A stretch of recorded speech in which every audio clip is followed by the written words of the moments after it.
આ તો એકાએક આકાશમાં વાદળા ચડી આવ્યા. પવન ભયંકર સુસવાટા લેતો જાણે પોતાના ભીડામાં ભરલી નાખશે.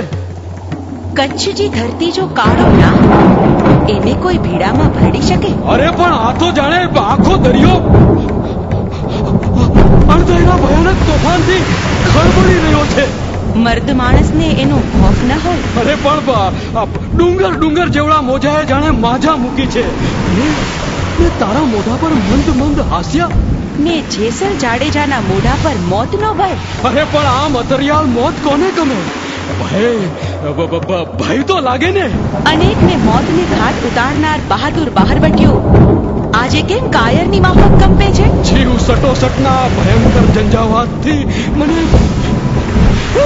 મને બચાવો તોળાંદે, મને બચાવો. તો જેસલજી અલગ ધણીને આરાધો અને કરેલા પાપ કર્મોને દરિયાદેવને આપી દો. કઈ રીતે તોળાંદે, કઈ રીતે? કરેલ પાપ પ્રભુ સન્મુખ સંભળાવો. પાપ બોજ ધણી પોતાની ખોઈમાં ઝીલશે. પરકાશો પાપ જાડેજા, તમારી નાવડીને ડૂબવા નહીં દઉં.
चार रे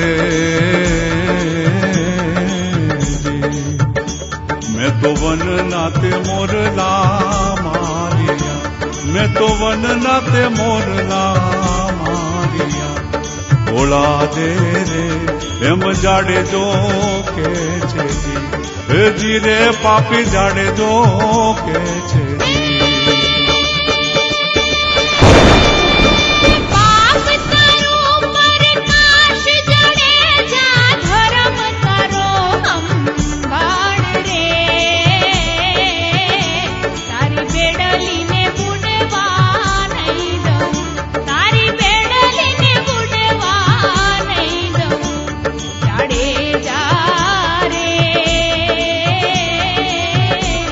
એમ તો રાલ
पर पाल रे। मैं तो गोंदरे थी गोधन वालिया, मैं तो गोंदरे थी गोधन वालिया, तोड़ा दे रे एम जे सल के छे जी रे पापी जाने जो के छे जी।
रानी लूटी कुमारी जान रे जी। मैं तो 27 मोड़ बंधा मारिया, मैं तो 27 मोड़ बंधा मारिया, तोड़ा दे रे एम जाड़े जो के छे जी रे पापी जाड़े जो के छे।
वाल तोली रानी जेटला मथे जा वाल रे। एवा जेटला तो बकराम में करया, हे जी एटला तो बकराम में करया, तोड़ा दे रे एम जे सल के छे जी रे पापी जाड़े जो के छे।